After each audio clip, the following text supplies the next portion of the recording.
Welcome back to this episode of Uncover the Human. This is our first ever live in the studio. We've got wine. Things are going great. Christina's already suffering. Composure, lady. I had to move chairs by myself. It's been a struggle. Open wine by myself. She's never squeezed in this many people in the studio before. Live in the studio. We're struggling with the topic. It's all good. What do we talk about? Something about kids, education, Generation C. Well, why we skipped A and B. Only one sip of wine in each, so. I thought this was a prop. I haven't drank it yet. The two of us are one sip in. The guest, Uma, Hi. is still wondering what to do with that. Yes, I'm still holding it like a prop. Like It's not a Prosecco. microphone, but you can still put it up to your lips. Oh, yes. Okay. Brought to you by Life and Prosecco. Lambrusco. Lambrusco, sorry. Prosecco. Lambrusco. Sparkling red wine. That's the first tip of the day for you. If you would like sparkling red wine, Lambrusco, it's fantastic. Yes, amazing. it's not very sweet, just sweet enough. It's So- from Italy. Yes, it is from Emilia Romagna. That sounds official. All right, so kids. Kids. Oh, Yeah. kids. We wanted to talk a little bit about education, the state of education when we were all growing up, when we went through the education system, what it's doing for the workforce now, how it's changed, and what maybe we'd like to see. Yeah. So all of the above. Absolutely. Small topics. We're not trying to solve anything big here. Yeah. Well, it's a curiosity for me. The education system today, the current system in US, right? I'm from Singapore. You're from Italy. Mhm. You're from generation, yes. Generation yes. Generation, yes. Did you make it on the alphabet or no? Yeah, which generation are you? Technically millennial. Oh, there you go. Technically. You skipped the alphabet. Yes. Yeah, I'm the one on the outside of that. And my thought process was, what's going on with the education system today? What are we going to see tomorrow in the workforce? Because currently, that's how many generations? There's 5, 6 generations. We have like 5 in the workforce. 5 in the workforce, side Yeah. by side. Yeah. And it's definitely, it feels like it's changed. I do tutoring. I have done tutoring before and done it for a lot of Rachel's family. And so they've done, like, I've done high school math, which now they've changed, which I wouldn't have thought would change. New that much. math. Yeah, it's all new math. There's new math. Actually, it's a It's Singapore. Singapore It's math, a yeah. Singapore math. It's all math Interesting. by my standards. Yeah. It's new to us. It's- We just learned this the hard way of them saying, this is how you Yeah. do it. And then we said, I don't know. Oh, yeah, there Yeah. you go. Ask the Singaporeans over It's there. hundreds of years old in It's Singapore. ancient, yeah, For us, ancient it's new. for us, yeah. We So were born you into it. experienced it. You experienced it. What is it? How's it different? Do you find it to be better? Is it different from what you learned? What's the definition of better? Yeah. I guess. I guess, does it help? I think of education nowadays, and this is a fairly recent thought for me, about more in how do you learn how to critically think more than Yes. repeatable skills. Mhm. You can Google any skill you need. Yeah. I think it's very discrete. So is it prepping more, less procedural knowledge, more, I don't know, structured critical thinking? Yeah, that's interesting. That's an interesting question. Maybe Yeah. not math is maybe not the right place to Yeah. start on it. I don't understand the new math. Let's start that way. Yeah, okay. It's not better in that way. Yeah. It may be an age thing. I'm not 6 and learning it. I'm 47 and learning it. Mhm. Maybe you shouldn't learn math at 47. There's a reason why I should learn it at 6. It's not easily memorable, which is, I guess at least the Yeah, math right. I learned was memory. Yeah. It was, reciting Yes. multiplication tables Times tables. until you, I don't know, fall asleep at night Yeah, same. every day, all day. Yeah. Until 9 times 7 is 63. Yeah, I kind of stopped after the 6 times 6 is about as high up I can go. That's it. You're like, I get life the has no point. meaning after that. When we start getting into the 7, the 8, and the 9, it's all a little bit ambiguous.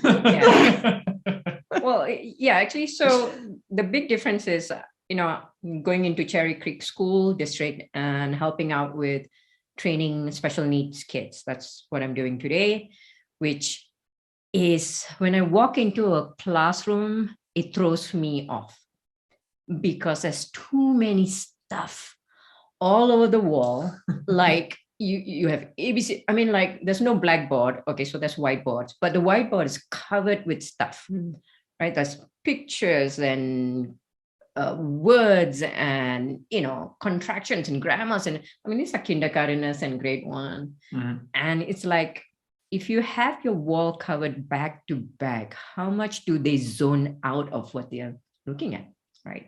And if you go to a school in Singapore back in the days, I mean, it was very plain. It was a blackboard. You have the A to Z alphabet, and then you have 1 to whatever series they could, and then it was by memorization, which was ancient in Indian culture way before colonization. There was no pedagogy. It was just sitting among the children would come in, the teacher would be sitting there, and they would be just word of mouth memorizing. All of their textbooks was word of mouth, and which delivered geniuses like Sri Ramanujan. Have you guys heard of the man who kind of delivered the most powerful understanding of mathematics eons ago, right? He's been dead. I mean, this was back in like 3 centuries ago. And he didn't even go to school. I mean, his school was basically sitting out with the priest and him reading out numbers. And he sent a couple of letters to the British University, to some of the top-notch mathematicians. And they admitted him to college. When he went up there, he wrote a lot of formulas, and it was crazy formulas. Nobody could understand them. Today, that's the basis of your multiverse, your physicists using that to figure out astronomy and stuff like that. So, it's a powerful tool. When I go into a classroom today and I'm looking at the teachers teaching multiplication, the way you count, it's like how do you, it's very foreign to me, I guess that's the word. And I don't know if the kids are getting it, because I mean, that's like, they look blur most of the time. And by blur in Singaporean, blur means they're dazed and confused most of the time. Yeah. That's interesting. Yeah, I never thought about it. It's true. When I go into my kids' classrooms, they are just covered walls. There's stuff everywhere. And if I think about me in those classrooms, well, I went to school when there was nothing on the walls. It was like desks and chairs and literally nothing on the wall, the blackboard. And I still daydreamed. I still managed to daydream with blank walls and windows. So if I were in today's classrooms, there's zero chance that I would actually be listening to anything the teacher would be saying. Yeah, exactly. So too much distraction. Too much stuff on.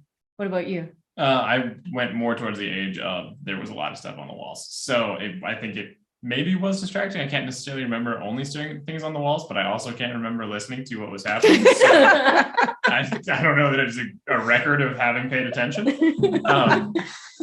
I think I'm curious, like how much help it is to do the memorization stuff. Like, I think that is there's some things that benefit that, but we learn language before we even go to school. We can start to communicate, and we do this through just osmosis, exposure, and just continual learning. It's easier, of course, when you're like under 5 to like learn languages, talk about that all the time. But is it better to learn things like with stories and through actual speaking it out, learning it that way, learning it through comparison and experience rather than memorization? I do agree that there has to be a balance. The application is needed, and that's the one thing that I like about the American system is they do make the kids apply problem-solving skills at a very young age. But I think it's so much on one side that they don't remember anything. Their memory is not, it's not developed enough to hold on to core memories that much. That's true. Yeah. Which is a good point, because we do still retain knowledge from times where we don't have core memories. We still have, obviously, we learn a lot of motor function, we learn a lot of language. So it's a good point that at what point does that become skills? And memorization can certainly help, and learning tricks certainly helps. I guess I'm curious how much, because the world seems to move towards, well, this is a big generalized statement, there's a movement towards like knowledge work, right? It's more towards, now there's a lot of complex problem solving at lots of different levels of organizations, rather than, making a decision and trying to figure out how to make it work down the line. So are we prepping people well? That's a good question. What are you seeing in the workforce? That's a question. I've been thinking about critical thinking, mainly because I would say it's a pretty essential skill to have. And it's fairly obvious when it's present, and it's fairly obvious when it's not, from a working perspective on the receiving end. And yet I don't know how you teach it. How do you teach critical thinking? Part of it is the class we were guest speaking last night, Royal Week, because I did next to nothing. Alex was guest speaking last night. It was on data benchmarking, and really at the core of what was being taught was critical thinking. Nice. It was, there's data, look at it, figure it out, and ask questions. But none of it really makes sense until you use critical thinking. And I don't know how you teach it, because I think it's obvious when somebody is not applying it. When it's very mechanic, what they do, like whether it's like, here's directions and they follow the directions. And again, there's no critical thinking over like, well, okay, did you not notice that sentence didn't make any sense? But you said nothing. So is it a safety problem that you don't feel like you noticed it, but you cannot say, hey, that doesn't make any sense? Or is it that you're just haven't been practicing or haven't learned to look beyond the directions, to go beyond the steps, the check boxes? That's a great question. What are you seeing so the two of you have a company, you work for big corporations and corporations of all sizes that have human capital as their core asset to deliver their business strategy, right? So you all have workforce, you have employees. What are you seeing as the biggest issue? And let's not talk about the Great Resignation. That's a whole different topic. People are resigning, even in teacher system. But what are you seeing in terms of performance, in terms of employee? What's generalization, I guess? That's an interesting one. The one thing we noticed in a lot of clients is that there is kind of that checkbox culture of how do you get to the like, what do I do? What do I need to do? Which that's one thing I can definitely feel like comes from my personal education experience. There was a lot of emphasis on do well on the test, do the assignments, get the grade, make sure you meet the rubric always. And so then you get out into the real world where it's like, okay, well, let's solve problems that don't have a rubric. We're all trying to figure out what's going to happen. We're trying to make this work together. It feels like it misses the mark. And there's a lot of desire, I think, for some structure. I think people want autonomy. People want the ability to have some say in this, but they also want to be able to progress. We see a lot of people needing, okay, but how do I succeed in this? How do I even show that I'm doing well or not well? Yeah, I think that we've gone to a place where there's so much obsession over KPIs, metrics. If I hear the word KPI one more time, I'm jump out of my own skin. But metrics and measurements and this whole, I don't know when it happened, how it happened, but this whole notion that if there are no metrics and KPIs, then you can't measure. And if you can't measure it, then it doesn't exist, or it's not real, or it's not worth it, or it's not good. There's a judgment around that. And it's gone so extreme that now everything is a checklist. And because everything is a checklist, now we're in school and in the workforce, we're now in this realm of, it's not about critical thinking. It's not about challenging assumptions. It's about, well, I check the boxes. I follow the steps, except that doesn't give you anything. As we know, and it's been coming out quite a bit, is learning how to pass a test doesn't make you a good anything. It doesn't even show knowledge on the subject. Yeah, which is interesting because the U.S. education system is built on test scores. I know, Which is they're going through it right now, which is weird. But it's and apparently, and I just found out this, you can opt out of the test And a lot of kids have opted out of the test. Like the standardized ones? The CMAS? CMAS, yeah. It was CSAT when I was going through. Yeah, I didn't know you could, I mean, which makes sense because the rest of the world is not based on Nobody the cares. test. Yeah. And so if I fail that, so the first question I asked the teachers was, well, do they not progress to the next level if they fail this? They go, oh no. I'm like, okay. So there's literally no. So what's the purpose? Where are we going with this testing? I don't know. So I don't know. It's a tough thing. Singapore has a lot of tests, right? Exams. They don't really test you. They do one hardcore exam, 2 of them, just to see whether your brain is in it and your heart and soul is in it. And then you go to the next level. And then they try and figure out your aptitude is towards science. Italy's the arts, same. It's the same. It's the same. It's the British system, right? Yeah. And now, unfortunately, it's got its drawback, right? So a person who Tons. loves arts, but is really great at business, ends up being in business. Yeah. Yeah. It does have drawbacks. Yeah, it's a lot Also of because you don't really know what you're good at or what you're passionate about when you're 10.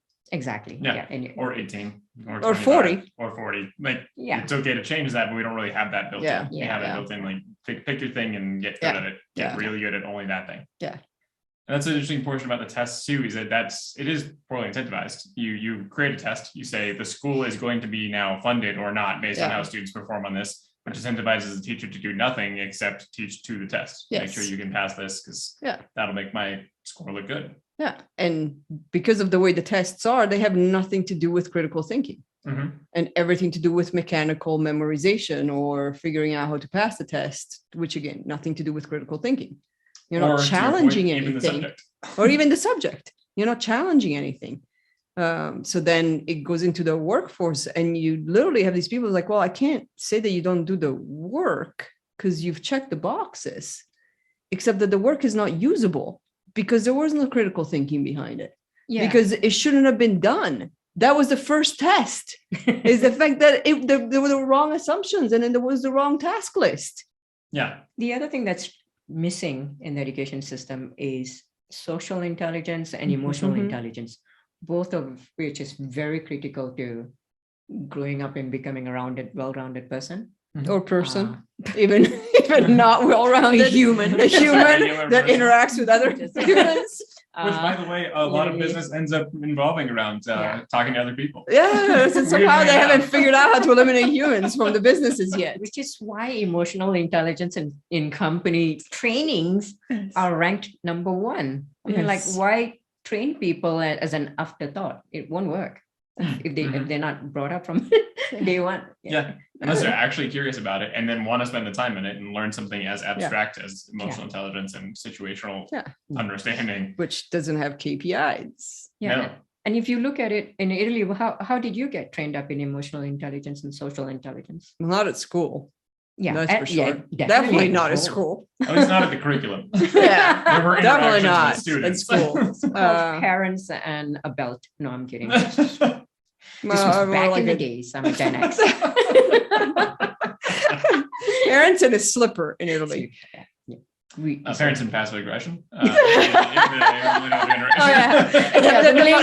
The millennial version of it is parents and passive aggression. Didn't do that well, huh? That should teach you something about critical thinking because you have to interpret what actually means and how to not get that the next time. What's that quote? Sticks and stones may break my bones, but I guess you guys had it more tough than forever. Yeah, that's right. Yeah. All of my caning healed up. I would say trial and error, as in do something and, end up being casted out of the group. Yeah, and be like, oh, maybe that didn't work. Yeah. Maybe insulting people doesn't work to actually have friends. Okay, learned that lesson. Noted. I think for us, we had social studies in school. Social studies. I just love the word social studies. What are you studying? I'm studying to be social. Which I'm assuming it's not the same as social studies in the US. Yeah, because that's really which is about what, the Constitution, geography, and the government. And the government, which didn't make sense because and that's the funniest part. I was like, oh, social studies. You're going to talk about civics. They're going to talk about courtesy. They're going to talk about how to be polite, how to debate politely, and all that. That's what we do in social studies. And And no, it was about geography. And I'm like, yeah, that's geography. That's not social studies. Yeah. It's geography. It has a name already. We don't need to change it like you do, man. There's nothing more social than learning the capitals of countries you'll never visit. So. Exactly. Yeah. I'm like, that's interesting. Social studies. Social studies. Very social. Yeah. And then even the classes that are civics, it's like, okay, this is how our government operates. There are 100 senators. There are 400, and they're like, great. Cool. Metrics. And then do they tell you how to vote? Nope. Do they even tell you that voting is important? Oh, absolutely No. not. Do they tell you you have a local school board that has more impact than your senator does over your life? Oh, God, Nope. no. They tell you about your senators. And they play the "I'm just a bill" video. We didn't learn that, Okay. actually. I don't know that we had social studies in Italy. No, we didn't have social studies. We probably had a different version of We had it. history, we had History, geography, we had philosophy, we had physics, we had music, we had Yeah. art, history, we had actual art, Yeah. drawing. Yeah. We didn't have social studies. So it's about the same. The additional social studies we had to have because of the fact that it was 4 races official Yes. in a country That that's makes so sense. diverse. So you gotta make a social. I know how to We be were social. Antisocial. Yes. Wait, so Maybe we should obvious. have antisocial studies. Well, interestingly enough, and I don't know if it's all schools or my kids happen to go to the one special school that does this, but they actually do a lot of emotional learning. Which is awesome. They, like they come home and they'll have, my older son favorite bookmark. It's actually a handwritten note laminated from his teacher that says something like, I really appreciate who you are as a human. You're always polite. Thank you for being so attentive. And they actually, he's one of his teachers. I can't remember which one. I think it's the language arts teachers actually explains emotions and emotional intelligence through the reading and writing that they do. Wow. Now Yeah. imagine if those teachers were managers. Oh my God. And oh my God, think about this. CEOs. Wow. Well, they definitely deserve the pay and the position of CEOs. Absolutely. Yeah. I think that's why there is the request for so much emotional intelligence Yeah. training. I think it's mostly Yeah. people who have leaders who lack it, and they're like, "Yeah, this is causing problems. It's hard at the organizational level and the personal level." Which is a pandemic in itself. Mm-hmm. When did this all, do you remember the KPI journey? Because I remember one day waking up in one of my careers and suddenly I had to do performance measures and rating. I had to measure myself. I'm like, what am I measuring myself? In the third person. Yeah. Oh, yeah. Yeah. Okay, Like yeah. how good Does am that I make doing? sense? Yeah. How am I doing well? I mean, Well, Uma like, I just worked doesn't 20 feel like writing this today. and I just worked 18 hours off my tush, so I don't know how I'm doing. Alex has strong feelings about having to fill this out, right? Christina is about to throw this in the trash. Alex questions the worth of this exercise. Oh my God. So there was one when I became a manager and I had to manage people who had to rate themselves and have the conversation. And I don't know why you have ratings 1 to 6. On that, then you can't just label yourself right. Because then you can label people and say, you're a 2. But here's the thing. 1, 2, 3.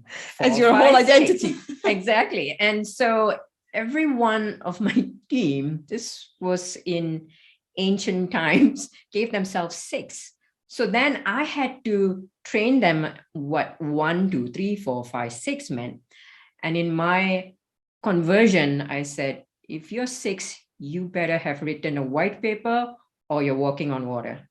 Oh yeah, nobody can be a 6. Exactly. Or a 5, really. That's my favorite part about performance reviews. They're like, this is Yes. a 1 through 5, 1 through 6. Nobody's a 5 or a 6. You're like, Okay, so why do we have 5 or 6? Well, which is interestingly enough, aspirational.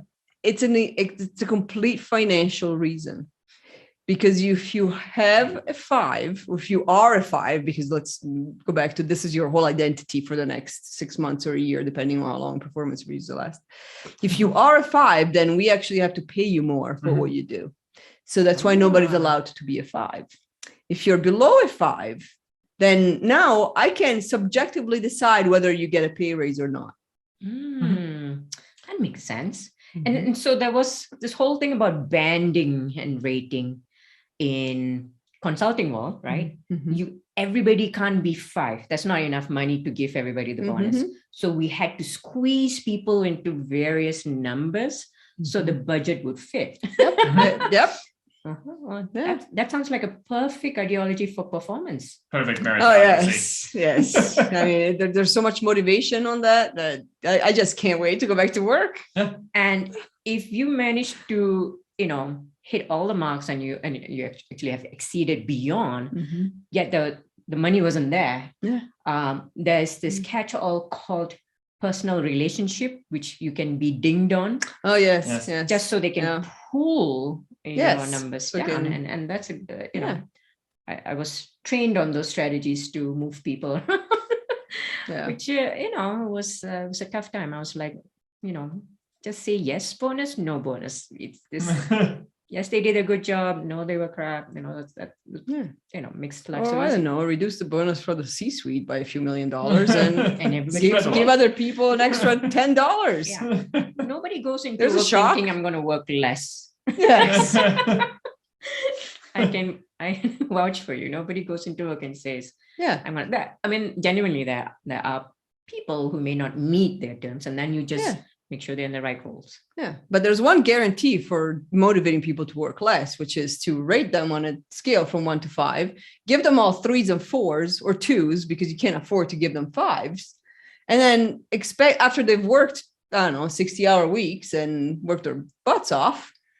And then tell them, like, you got to do better. Guess what's going to happen? They'll leave. Yeah. They'll leave. They'll become dog walkers, Uber drivers. Whatever. They'll, they'll stare Amazon at the truck walls drivers. all day long and pretend to work Or they'll go while they're into- being watched in the office because they can't be trusted to be anywhere else. Yeah. How did we work through that?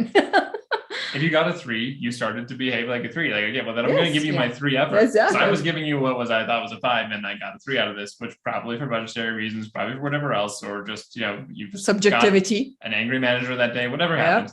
And then you end up like, you're like, oh, that's a 3. I'm giving you a 3. Yeah. Now you've just demotivated your employees through your clever carrot of becoming a 5. So how do you motivate people? I mean, so here's the thing. The current workforce, have they been subjected to that at school? Yes. And it's through grades. The generation I was growing up in, it became like the most competitive college application landscape. And college applications at the time, I think they're finally letting go of this a little bit. You don't have to have like SAT scores, and they're not judging that anymore because it turns out not to correlate with people's success. Shocking. Yeah, How many decades did that take to figure it out? Or intelligence, Well, for that matter, too. Yeah. Who became a billionaire over SAT scores? Yeah, go talk to the people who proctored that exam. Yes. They're doing fine. Although they're scared now. So, but it was a game of grade inflation. There are people who would purposely do things like take electives like over the summer so that they could then pack it with AP classes because that got a weighted grade. So you could have the better GPA, you could have the better class rank. Everything was a competition to get to the like within 3 decimal places after like a 4.3, and you like start separating yourselves at that level. And then you do the SATs, and that's where that became part of your college application, which of course was a new ranking of like status. Did you get into an IB? No, your dad didn't go to the IB, so no, you didn't get into that IB. Yeah, exactly. Your parents didn't just donate the new library, so you're not going to get in. So you won't be part of this. And so it becomes like it was a 6 cycle of being very judged on very specific metrics that meant like you got really good at taking tests. You got really good at being good at the tests. Which is again not actually super helpful. And then you get into the business world and you have to work with people and you have to work together, and it's not all cutthroat. I mean, there are certainly cultures that have that, but you're trying to come up with collaborative solutions all the time. We spend all of school teaching kids to compete with each other, and we teach all of the careers being like, why don't people collaborate? Teamwork. People are in teams. Please communicate. I couldn't communicate before because if I communicated, I wouldn't get into college, which means I wouldn't get this job. Yeah. Maybe we should change all of the employees' name to numbers, like employee 1, 2, Well, they already 3. are in a lot of cases. Numbers. They're resources, remember. They're not humans, they're Oh, resources. that's why they call it human capital. Dollar signs behind Assets, every person. resources. Human resources, human capital. Human We capital, really human resources. You could just stick to humans. You don't need an extra word. It's just humans. Like we can't even say the full thing anymore. We just do HR, HCM. Yes. We can't even like. Well, we started using the word talent. So as if you're buying a brain without the human body, it's just the brain walking around. I'm renting your talent. If you could leave your feelings at the door, that'd be great. I want your It's like talent. the National Dog Show. Let's parade the talent and then put medals around their necks. Oh, that is so good. That is so good. Look at them balancing on that teeter-totter. It's incredible. Check out that tail movement. This is a classic for the breed, and the breed in this case is, I don't know, a software engineer. This is fully indicative of all the things we look for in a software engineer. Yes. Like they got glasses, they got And it mates perfectly with your solution architects. There you go. Yes. oh, don't get them too close, because then like their children are not going to be at the dog show. That's not until the kennel club acknowledges that breed. Oh Lordy. Oh. It's like we have gone so far from wanting to call humans humans, treat them like humans, that we just make up words. That's true. Or numbers. Or numbers. Yeah, exactly. Talent optimization. It's almost like there's so much fear regarding like, what if they're just humans? Yeah. Well, no. I don't know how to deal with humans. I think that's the incredibly funny part. Humans talk to each other. Yeah. Humans have feelings. Which brings us to another point. Okay. So I'm opening up the can of worms here. Right. I think we're in it. We just called people breeds of dogs. So we're drinking. Slower now. Yeah, slower. So workforce, human assets, capital, money, resources, whatever we are. Tokens. In this hardcore worry to understand you're human in your workplace, in your workforce, your labor force, whatever you want to call it, the people who are workers. Workforce. Oh, exactly. There's another workforce be with you and not resign. All I can picture is a bunch of horses. Yeah, they're pulling Marie Antoinette's carriage. that's my image. The word workforce. Workforce has again nothing to do with humans. Exactly. It's the dark side of the workforce. In a bit to understand this characters, I think can just picture stick characters walking around an office. That's why management probably sees them, all the stick characters walking around in chairs. Yes, employees in chairs, squeaky chairs, typing away, coding, whatever they do. Now this excessive need to understand this figures walking around, they're going to do all these assessments. Oh, yes. Let's talk about the DISC insights. Yes, so Myers-Briggs. Yes, so because you want to understand a personality. So how do you make sure that they're in the right role and they can communicate better and succeed? It's good intention. It is good intention. And then it becomes, especially the personality ones become labels. Again, it becomes who you are. You're now a INFJ. I have no idea what Myers-Briggs. INFJ, red, blue, white, and red, you will never yellow. be anything else. Yeah. It's like when I was 10 or 11 or however old I was, and in Italy we did the assessment of what career I should pursue in my life. Hunger Games. Yes, it was like literally like the Hunger Games. And whatever came back at that age, and I can't remember, my mom remembers better than me because I clearly removed it from my memory.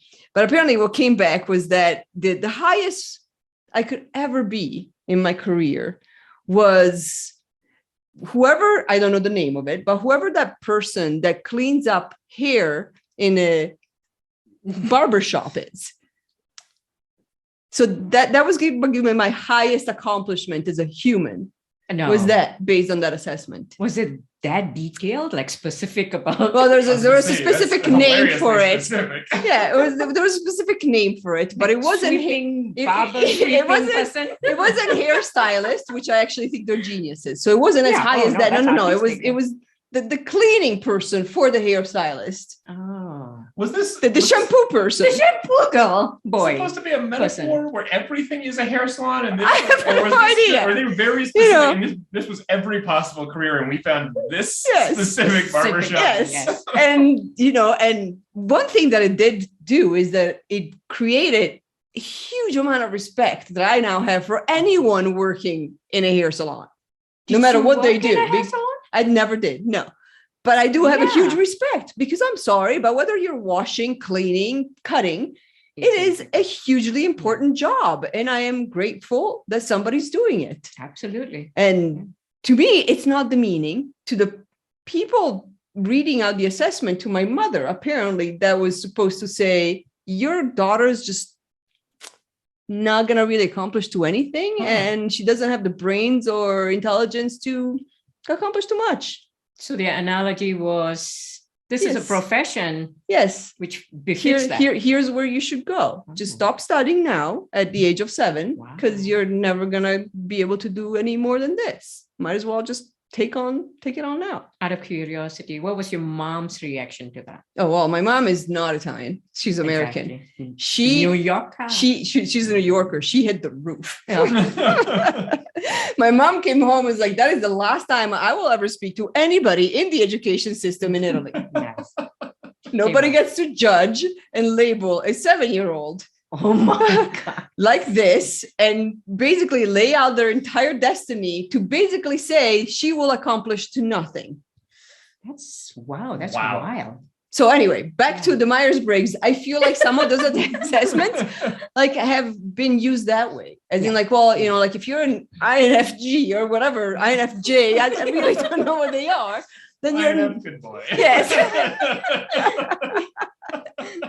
You know what she's saying. And you're never gonna not be those. Like that's who you are. You can't transcend to something else. You can't be an extrovert, which means like we're never gonna put you on stage. You're never gonna run meetings. Whatever the ripple effect of that label is. Yeah, it's kind of funny because most people are confused about whether I'm an introvert and extrovert, and frankly, it really depends on what surroundings I'm in. Same. So absolutely. When I did mine, and I didn't do it when I was young, we didn't have it in Asia. We just did horoscopes and astrology. I think they're more accurate than any of those personality tests. It was very accurate. Very accurate. I'll be a business person. Nobody can shut me up. Beware. Well, was what the astrology told my mom. And my mom said, oh God, she's a girl. And then here comes trouble. And since then, I've been like that. But I did do, through companies, I had to do with my insights. Mm-hmm. I never did DISC, predictive index, and all of them. And you can manipulate them. And I've manipulated them based on the roles and all that, because behavioral science was very common to me and I studied it. And so it's not a real proof of what you're capable of. And you should be able to transcend. If you are an introvert, like you said, I don't know what the others are. Introvert, extrovert. That's extrovert. Yeah, but that's just one portion of it. Remember the other ones. I know. Creative, like. Everybody knows like their blood type. I know my blood type. That makes one of us. What about you? What do you think?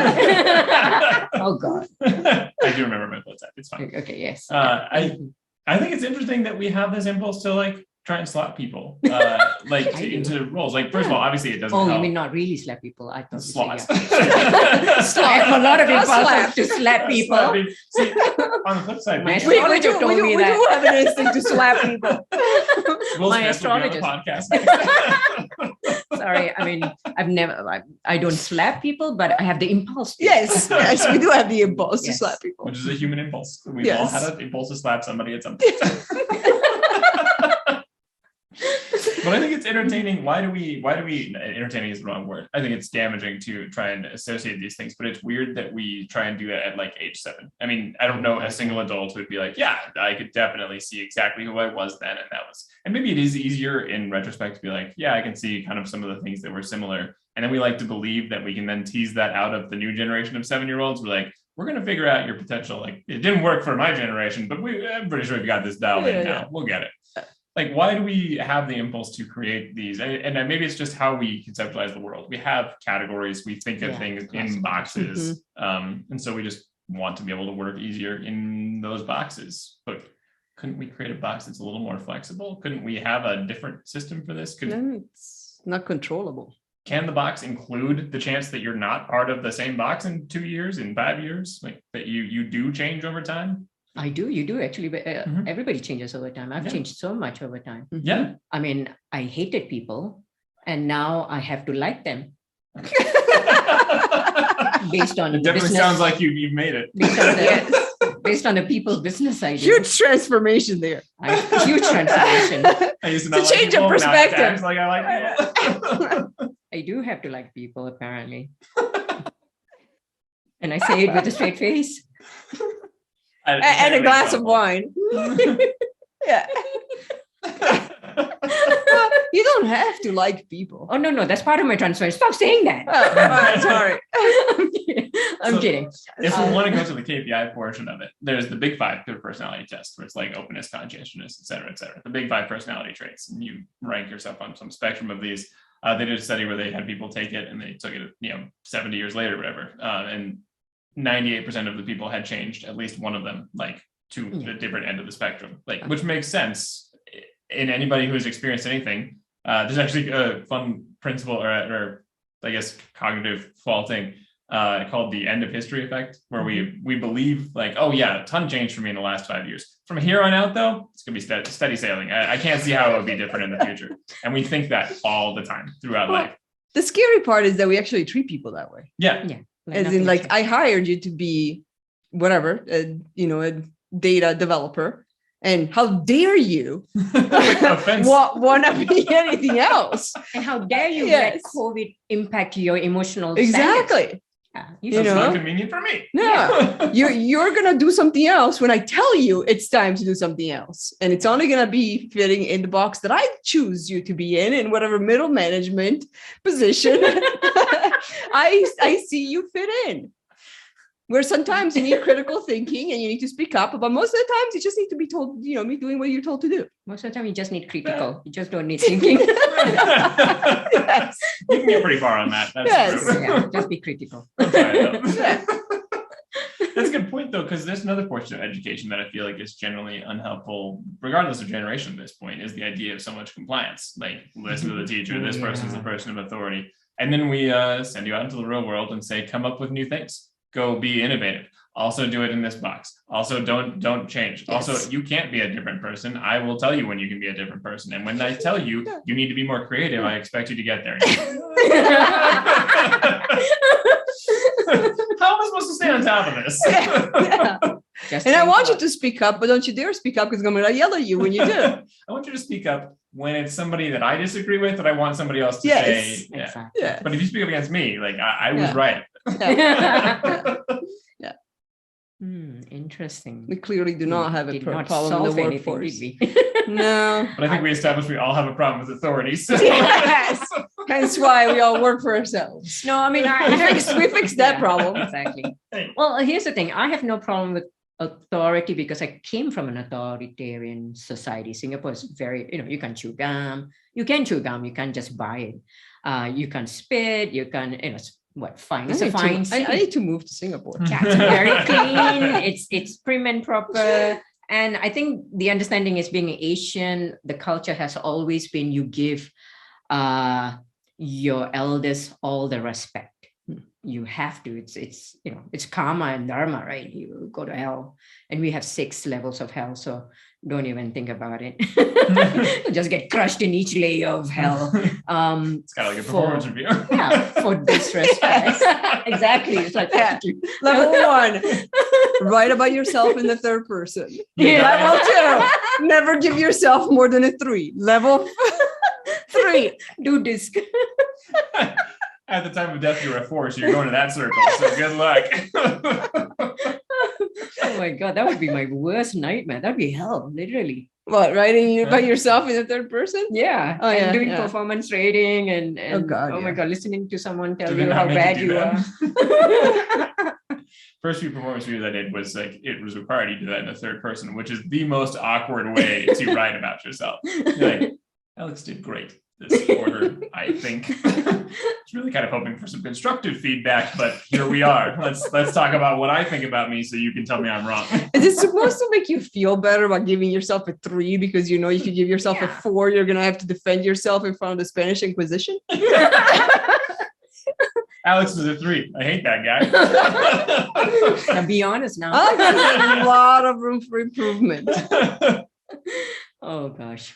So back to square one, which is education system, KPIs, intelligence as a human.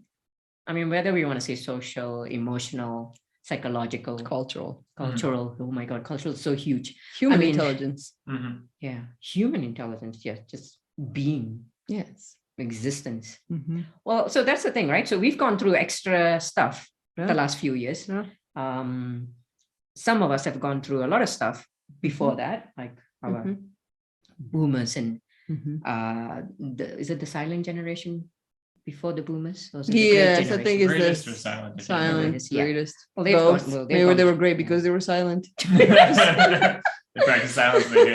Dang good at it. They figure it out. Like, if I actually don't say anything, I can avoid all of this. Yeah, exactly. They've seen the wars, the 2 Mhm. wars, the plenty of wars that they've seen. Yep. They've seen diseases as well, and also what is so new about this paradigm, and what is it doing to the human beings in companies, in businesses? It's a good question, because I always wonder if it was a different paradigm before. Could you have had, like, if let's say in some alternative history, you had human intelligence and emotional intelligence incorporated into how people learn centuries ago, let's say. Say that was just part of the how people were raised. Would it have been a different paradigm then? Was it just demands of the general industry at the time that led to being, I don't know, giving the characterizations we could give about generations? Or would it have been just as good to maybe do some things we would want to promote now then? I also don't know. I don't know. Well, I think you see the rise of purpose-driven companies. You see the rise of knowing that, thank you to the great resignation and the pandemic. You see the rise of having a job that pays you a paycheck while you feel miserable is not enough. And so it's gotten to the point where apparently it's not really going to go away anytime soon, which is good because it takes time to develop habits, where you can't just treat people like they're less than humans and get away with it. And so it's forcing a change within organizations because of survival. If you want to survive as an organization, you're going to have to learn how to be a kind person. And have a lot of kind people in leadership position. And so hopefully that will not just be a post-pandemic trend or a pandemic trend, but something that provides time enough for the millennials and the newer generation to then become the leaders and become the decision makers and establish that that's the way it is. Yeah. There's no old way anymore. This is the way. Mandalorians. You've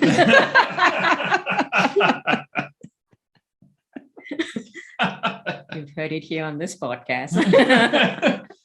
Wisdom from the Star Wars universe as applied here. Thank you, Star Wars, for sponsoring our episode.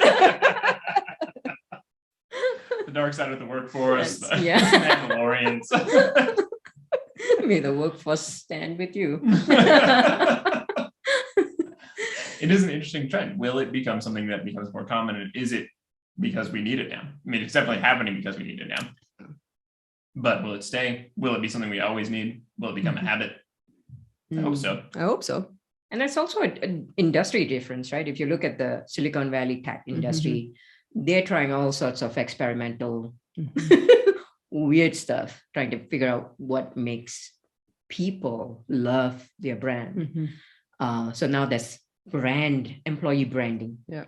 Not only are you branding for external, you're branding for your internal people. And then there's the traditional ones like mining, which I came from, oil and gas. it's, and old school consulting, which I call old school, Yeah, for C's it is old school. They're thought leaders, but still the way they deliver the projects are pretty. Or they're thought something. Let's not call them leaders. They're thoughtful of thoughts. Yes, they're full of thoughts. Thoughtful. Thoughtful, but not thoughtful. Because their Two brains L's. are made of people Yes. too, right? And Yeah. and the experience builds their thoughtfulness. So there's a huge difference between companies, scrambling to try this new age employee experience versus I'm going to just throw benefits and see what sticks and what doesn't stick. And then it's massive. I see that's all this convoluted strategies going on. So you to speak to what you're seeing out in the market. The purpose thing, I think, is kind of what's driven it. Is people want to feel connected to what they're doing. They're going to have to spend their 8 hours a day here. They're going to want it to be worth something. So I think it then it's become apparent, especially since like the 70s, they've shown wages have generally stagnated against inflation. You can't get by, so you're going to have to be doing a lot of work if you're going to be doing this. Or are you going to just grind out, which a lot of people growing up watched their parents do, watch them get laid off in the 2008 recession. It doesn't feel secure to do that. Why invest in this? Well, then the economy kind of pushes enough where you're like, well, I'm going to have to work all the time. It feels like you aim for purpose because you're going to have to spend so much time at work. So that brings a good point, is there's purpose and then there's true purpose, right? There's people who are saying we have a purpose, and look at all this wonderful codes of conduct and purpose and value statement on our walls, like you said. And then there's what truly is their purpose, is what are they doing and giving and creating in society that creates the return on social impact, right? Which maybe speaks to authenticity more than purpose. It's being genuine about what you're going for. You nailed it. Yeah, it is. I mean, if your purpose is to make money, then say it. Because honestly, we all know it is. Yeah. We're just sick of the lies. And the people who It's would love clear that it is. Yeah. And the people who are attracted to that would come and work for you. There's nothing wrong with saying we're all about greed. We're all about profit. Yeah. Come work 18 hours. We'll give you this benefits. And we will destroy the earth in order to make money so that we can use the money, because the earth will be destroyed. We'll pat my window. Yes. Yes. We'll use the $100 bills to wipe the sweat off. Because it's all about perception of what everybody else thinks. Use your money to fan yourself. Yes, use the money to fan yourself. Well, the tools, yeah. And I strongly believe that you're right. It's authenticity. If you want to be a certain company, be that company, brand yourself as so, have those people walk into you. People are not schmucks, right? Employees are not schmucks. God, no. They don't really in lip service. Nah. Yet a lot of corporations have lip serviced so much, I believe. Oh my God. I mean, they don't know how not to. Yeah. It's like there's, the top 10 values in 99% of company websites. Really? Do you know how many values there are there? I have to pick from the top 10? You couldn't be creative? It's all the same values. It's all the same. It's integrity, humility, and I can't remember what the other 8 are, but excellence, yes, integrity. Yes. Come up over and over and over again. Yeah, they're the top. Wow. Yeah. No one has like money. Well, money. But that's the thing. If you lift the veil, that's what it is. It's money for me, and money for me, and money for me, and money for me. And the shareholders. Don't forget the shareholders. Money for me, if they have shareholders. Which at this point, it becomes indicative if you haven't created values that are outside of those very regular now standard values. It's just like a red flag at this point. If you have those values, you're like, okay, so you just threw up whatever sounded good. Yes. And that has nothing to do, it may be just money, it may be whatever else, but it's probably not that. That's very generic, and that feels very not attached to how are you different? You ask people to fill out their resumes and make themselves be different, make themselves appear different, make themselves have something that within the box, though. Different within the box. But I do want you to have exactly 5 years of experience in this. Yes. Even though the software was invented 6 months ago. Could you have 5 years experience in this? Also, I will pay you for 1 year of experience. That sounds like a deal. We got a deal. Let's do this. So what would you guys want to see? Let's say what do you see as like important things, both you've seen in success in your careers, as well as things you'd want to encourage the next generation? What should they know? What in either an ideal world or this world would they want to know? And one of the greatest thing I saw today was I have a close friend who's a professor in the Singapore University, and she does Eastern family business values, how these conglomerates, Eastern companies or Asian companies, conglomerates, have been so successful as a family business, and what makes them successful is your family values, right? It is values, but still it's family values. And she was talking about this, it was called it's an article or a blog named Tycoon Trails. So tycoon being family business tycoons, right? So in Asia, it's a huge amount of money that they make, and how they are leaving their legacy behind. So one of it is a great restaurant. It's a hole-in-the-wall restaurant. Singapore that's famous for good food. They make like the Indian pancake and everything. Now, in a world where you need too much variety on a menu, this murtabak place, murtabak means it's a flatbread, has kept the menu so small for centuries. It's kept it the same with just a couple of items that you can pick. And there's a long line to get into this place to get just these 3 items per se.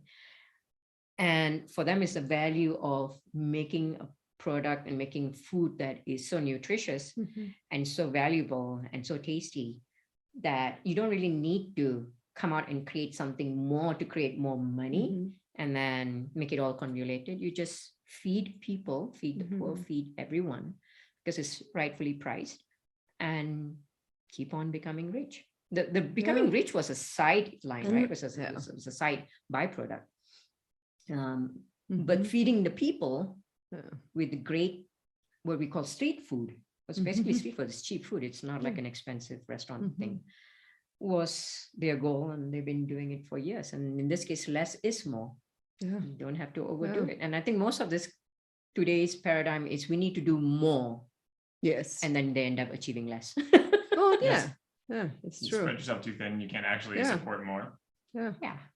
You could have done one thing really well, or you can do 5 things terribly. So yeah. I mean, we just had a presentation at a conference, and I did have that kind of imposter syndrome as we were going through the conference, because our presentation was very streamlined into, here's 2 basic skills that you're going to walk away with. We're going to talk about them and provide some context around them.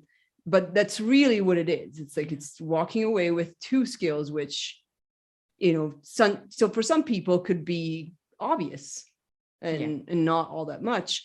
And we sat through some incredible, enriching presentations and super insightful things, which were much richer. There were a lot more concepts, a lot more things to think about, to apply.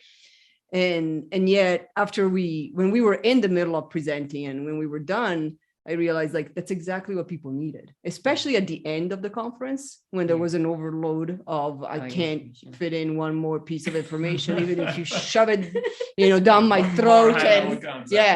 But it's also like, what if we did go back to basics? What if we just, provide something that's simple to explain, hard to do, and you could literally apply it the next minute with someone. Nice. I think that's what our businesses ended up becoming a lot more of. It's filling in the gaps, that it's the glue that holds all these things together. Everybody eventually has to have relationships with people, but they're often rough and rocky, and we don't really think about it, and we just think, oh, I have to figure out whatever the next skill is. But we can go back and fill in these gaps, and then we can apply the skills much better. Then we can apply this as a much more collaborative affair. We can do a lot more together than we were ever going to do apart. And we need those little basics filled in, because we don't learn that in school. That's what we don't memorize. We don't memorize how to listen. We don't memorize how to talk to people and not ask questions. Not talk at people. Yeah. Yeah, not talk at people. We don't talk about how to disagree. We don't talk about how like it's healthy to disagree. Have some disagreements. Understand that people have different viewpoints. And that's not a bad thing. It's not about them personally. You shouldn't make it about them personally. Any of these things, take a pick. Like any of these would be helpful in a relationship, and none of them are taught. Yeah. So debate is a huge thing in Singapore. We are all in debate society. In classroom in English, we debate in English, and we are purposely given topics that we don't agree on. So we have to debunk ourselves. And that's science, right? That's professors, everybody. You have to debunk yourself in order for your thesis to be proven correct. Yeah. Simple as that. That was our main point in our presentation yesterday. Yesterday. Oh my God, go back and fight yourself. Poke the holes. Yeah, I mean, that's your education system in US. I'm looking at you. That feels like the right way to teach something like critical thinking. Yes. Teach people how to challenge their own beliefs. Teach people to like listen to their own beliefs. Yes. What am I missing? Look at something and think, what am I missing? I'm missing What something. could this be? What am I missing? Well, I'm saying a lot about the US education system not being equipped to do that, but it's not only the education system, right? These kids go back home. Yes. What are the parents doing? Well, they came Agreeing. out of the US education system. So Yeah. Oh God. Yeah. it's kind of blind leading the blind after a while. Find a pseudo parent, godparents who are Yeah. not Americans. I think that exposure, I find that the kids, like we have a huge American society in Singapore. There's American schools are huge, humongous campuses. And the kids who are there, they're so well exposed to culture and the crazy amount of travel they do around the region anyway, that a lot of them are not able to find the education system here easy to fit into because they have to conform into certain standards of thinking versus being able to debate either sides and having a super fluent thinking level. Yeah. That, Yeah, I think, which a is part of huge. critical thinking. Yeah, it is a huge part of critical thinking. Well, and having that, it's interesting because I was thinking about diversity. If you start from the premise of, I am not right all the time, I need an environment where my assumptions can be challenged, where whatever I'm missing is the automatic question after everything, then you seek diversity because you realize when it's missing, as opposed to going the opposite way, which is what's happening now, which is like, well, society is telling you should have diversity. So hire diversity, but tell them to shut up and sit in a corner because you still have to be the one that's right and making all the decisions. Once you're used to that way of thinking, that way of looking at something and be like, okay, I'm missing something. And I am not capable of knowing what it is that I'm missing, which means I need somebody else's perspective. That perspective has to be different than mine in order for us to get to a complete or near complete answer. Therefore, I want diversity in the room. When you're not exposed to diversity, you do not know what you're missing out on. That I felt painfully when I moved into a leadership position in corporate America. And I'm in leadership, but I'm not a leader. Yeah. You know what I mean? I get the namesake title, but you're a leader. Everybody else just has a title. Exactly. I got the title too, but I'm not allowed to be one. Yes, that's exactly. Two different versions of the same thing, actually. And the thing is, when you have not been exposed to in school, fighting for that, it's paper chasing, right? Degree and everything with multiracial kids. I mean, you have Indians and Chinese in Singapore. Yeah, good luck. Good luck testing well. And not stereotyping, I'm Indian. And I have Chinese friends and relatives, and we're all mixed, right? So we love each other a lot. It's Singaporean, truly a Singaporean culture. But the rat race is extended to the fact that we are so gifted that we needed everyone to make us successful. And that exposure, allows me to still lead my own life in that level of power and everything. But when I moved here, it's like you have to be one of some group of people. Otherwise, your opinion has to be challenged. Your background needs to be challenged. It's not so much whether you're capable. Your background is superb, but you are not the typical for the lack of better word, the good old boys club, for example, you're not in that club. And so how would you transform yourself to fit into that club? Why would I want to fit into that club? Why would you want to be in that club? I mean, is that the job role? Fit into a club? Okay. Yeah. So, I mean, so those are the things that, like you said, the diversity is a huge thing. Yes. Exposure is a key thing. Yeah, it is. I think it takes that moment where you find that value. You suddenly realize, oh, right, when I ask what I'm missing, I find that. When I ask what I'm missing to the person that's exactly like me, we both say, I don't know what's missing. Nothing, it's even worse. Like nothing is missing because we are perfect. You agreed. I agree. That's it. It's perfection. Let's go and have a blind spot together. Oh my God. Or 10. Or 10. Yeah. Why break it? Why fix it when it's not broken? Well, you don't even know it's broken. That's exactly it. It's actually not moving, but sure. Yes, stagnant. But I think that's what is going to finally force some things to happen, is that we will not be able to achieve new value until we do this. Yeah. And we really, I think that's one thing the American culture has really perfected. We will suck the value out of one idea for a long time until we just can't get anything else. And that's what I think we did with technology most recently. We piled through the 90s, crashed for a little bit, came back and said, no, we're going to do this in the cloud. We're going to do SaaS. And it's all going to be Because data. that's totally different. Yeah, totally and different. this time it's going to work. And everyone's like, Eliminate the humans the second time around on the cloud instead of on premise, because that's really the differentiator. you know what I really hate about my current work environment? The data's on my computer. Then people would actually get it.